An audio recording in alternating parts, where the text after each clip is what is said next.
오늘은 덕성침례교회 설립 1주년을 맞이해서 드리는 예배입니다.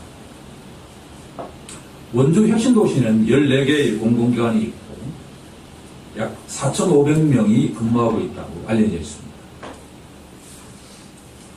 오늘부터 드리는 이 수요 정오 예배가 영적으로 메마른 이 혁신도시에 그리스도 향기를 전하고 식사친교를 하면서 시작은 미약하지만 나중은 창대하리라는 그 믿음으로 나아가기를 소망합니다. 첫 주제의 설교는 성경적 노동관에서 시작을 해보고자 합니다. 주님께서 은혜를 주신다 그러면 약 3개월, 4개월 정도에 걸쳐서 성경이 말하는 노동관에 대해서 함께 은혜 나누고자 합니다. 그리스도인으로서 우리가 일과 신앙을 어떻게 조화시킬 것인가 하는 것이 상당히 중요합니다. 여기서 일터는 회사만 해당되는 것이 아닙니다. 가정일 수도 있고 교회일 수도 있고 다양한 기관이 될 수가 있습니다. 미국 뉴욕에서 아주 성공한 팀 켈러라고 하는 목사님이 현대인은 돈벌이를 위해서 일을 한다라고 이야기를 합니다. 제가 보기에는 조금 부족한 측면이 있습니다. 앙케이트 조사를 해보면 전문직에 종사하는 사람일수록 왜 일합니까? 라고 질문한다 그러면 기본적으로는 돈을 벌기 위해서 하죠. 하지만 자기 나름대로 목표를 추구한다라고 하는 것을 알 수가 있습니다. 예를 든다 그러면 명예롭게 일하고 싶다든가 승진하고 싶다든가 인정받고 싶다든가 아니면 관계를 돈독히 하기 위해서 다양한 목표를 갖고 있습니다. 하지만 현대인들은 공통점이 두 가지가 있는데 하나가 뭔가 하니 모든 것을 돈으로 환산하는 경향이 있다라고 하는 겁니다. 두 번째는 자기 나름대로의 개성을 추구한다라고 합니다.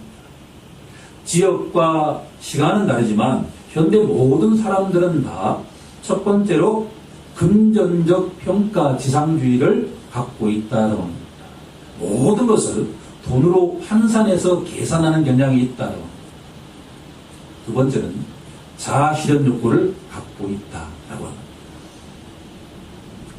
그러면 성경은 현대인들을 어떻게 바라볼까라고 질문한다면 전도서 1장 9절은 해 아래 새 것이 없다라고 합니다. 사람들은 항상 새 것을 추구하는데 성경은 해 아래 새 것이 없다라고 이야기합니다. 현대인들은 하나님 보시기에 사사기 시대와 너무나 닮아 있다라고 진단하고 있습니다. 사사기 하면 떠오르는 성경 구절이 하나 있지 않습니까? 그때 이스라엘에 왕이 없으므로 사람마다 자기 소견에 옳은 대로 행하였더라. 자기 소견에 옳은 대로 행했다라고 하는 이 의미 속에는 두 가지가 포함되어 있는데 모든 것을 계산한다라고 합니다. 두 번째로 계산한 다음에 자기가 추구하는 목표에 따라 행동한다. 이렇게 본다면 저는 깜짝 놀라지 않을 수가 없습니다. 사사기 시절이 오늘 현대인들이 추구하는 것과 완전하게 일치한다라고 하는 것을 알 수가 있습니다. 당신에게 왕은 누구입니까? 현대인들에게 왕은 누구일까요? 세상 임금일까요? 제가 보기에는 자기 자신이 왕입니다.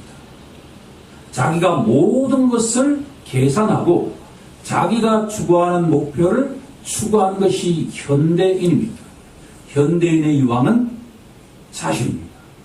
그런데 그리스도인들에게 왕은 누구일까요? 자신입니까? 하나님입니까?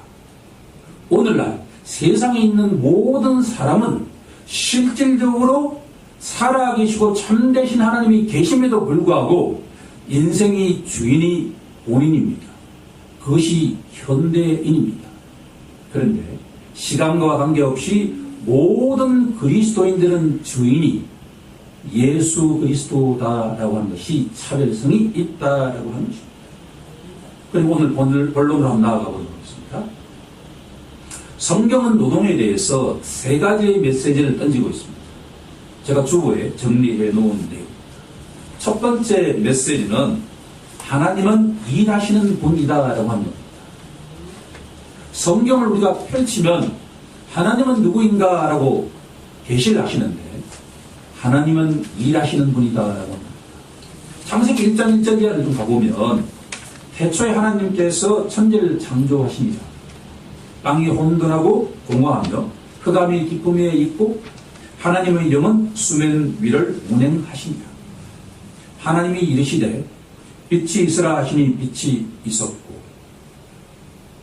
사도 요한을 통해서 요한복음 1장 1절 2절 3절을 보면 그가 태초에 하나님과 함께 계셨고 만물이 그로 말미암아 지은 바 되었으니 지은 것이 하나도 그가 없이는 된 것이 없느니라. 아멘. 성경이 계시하는 하나님은 일하시는 분입니다. 오늘날로 말하면 근로자다라는 겁니다. 영어로 표현하면 워커다. 따라서 어떤 일이든 신성한 것입니다.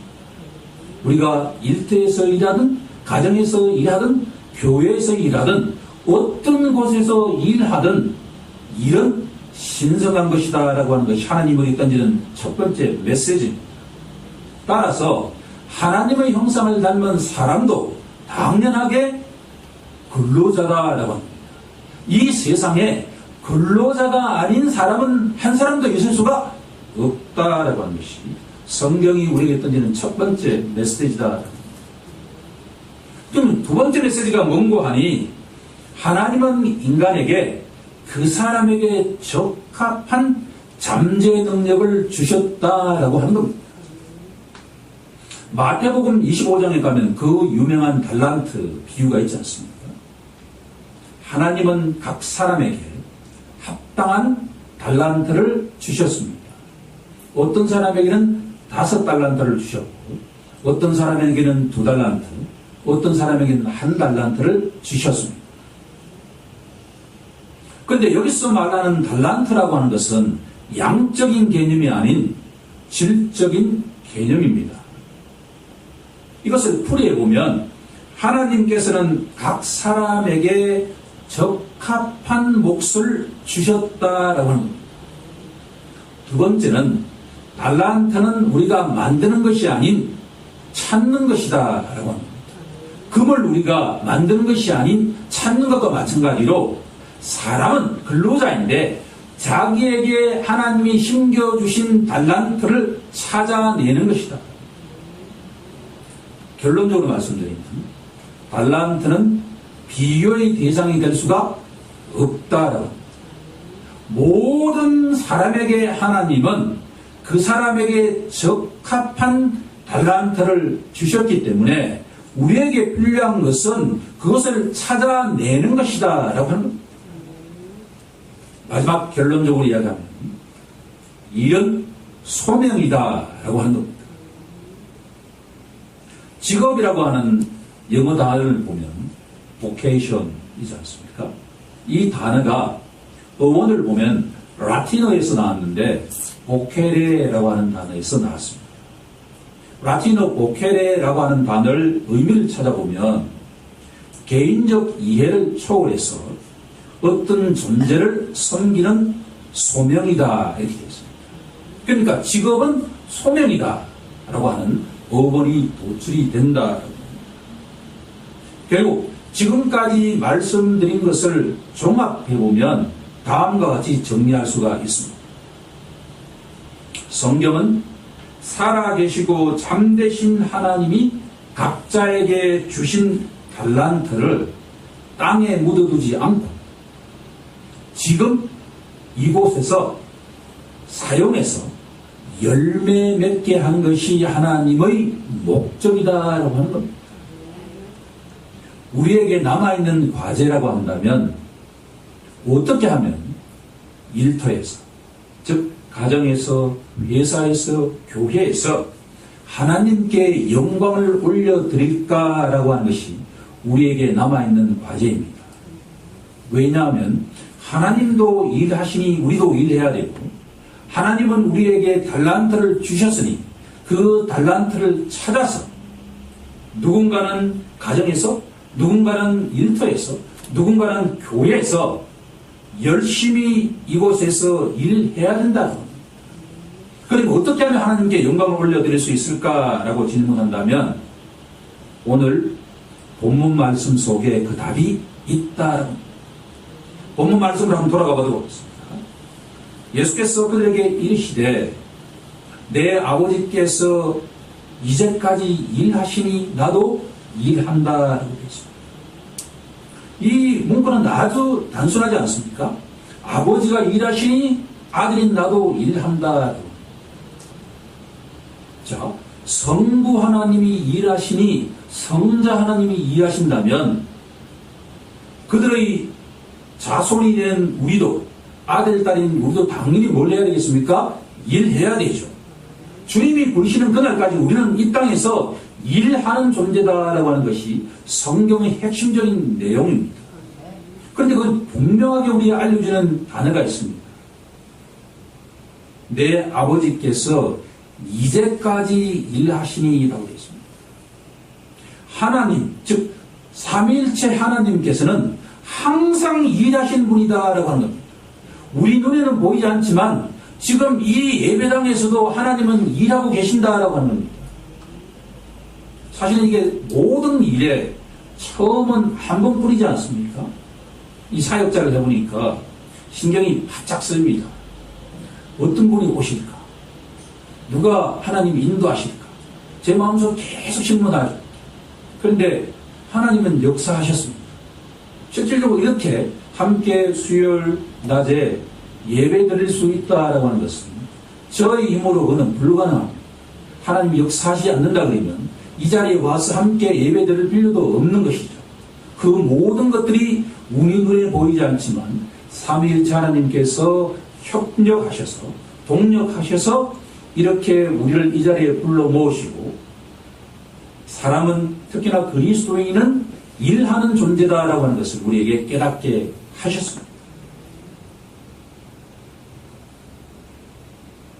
일은 신성하다라고 하는 것은 우리들은 다시 한번 기억해야만 합니다. 우리 속담에 직업에는 귀천이 없다라고 하는 것은 저도 어릴 때부터 많이 들어봤습니다. 우리 조상들이 속담은 철저하게 성경적이다라고 하는 것을 알 수가 있습니다. 일에는 귀천이 없습니다. 세상 사람들이 그렇게 보는 것이죠. 하나님의 눈에는 어떠한 일도 주님과 함께 한다면 그 모든 일은 홀리, 거룩한 것이 된다라고 하는 겁니다. 세상 사람들은 일의 주인이 누구인가 물어본다면 자신입니다. 그런데 그리스도인에게 일의 주인은 누구인가 질문하면 내가 아니라 주님이다 라고 답해야 합니다. 예수 믿는 자의 일은 혼자 하는 것이 아니라 주님과 함께하는 동력이다라고 하는 겁니다. 내가 일터에서 일하든 교회에서 일하든 우리 가정에서 일하든 어떠한 기관에 봉사하더라도 세상 사람은 혼자 자기 힘으로 자기 달란트로 하지만 그리스도인들은 항상 자기 혼자 하는 것이 아니라 예수님과 함께 하는 것이 노동에 대한 시각이 되어야 된다라고 합니다. 그렇게 본다면 일이라고 하는 것은 그저 단순하게 돈을 버는 것이 아니라 주님과 함께하는 동력인 동시에 지금 이곳에서 하나님께 영광을 드리는 것이 된다라고 하는 것입니다. 오늘의 결론을 내려본다고 한다면 그리스도 안에서 하는 일은 그 모든 일이 소명이 된다라고 하는 겁니다. 눈에 보이는 돈을 위해서 하는 것이 아니라 눈에 보이지 않는 살아계시고 참되신 하나님께 영광을 올려드리는 것이고, 동시에 우리 주위에 있는 직장 동료들과 가정에 있는 가족들과 세상의 많은 사람들에게 그리스도의 향기가 되는 것이 일이라고 하는 겁니다. 이럴 때 일은 예배가 된다고 하는 것을 여러분들이 기억해야만 할 것입니다. 이 우리 모든 삶 속에서 일에 대한 성경적인 시각을 회복함으로써 일이 신성한데 예배가 되는, 일이 예배가 되는 것과 같은 우리 모두가 되길 우리 주 예수 그리스도의 이름으로 간절히 축원하옵나이다.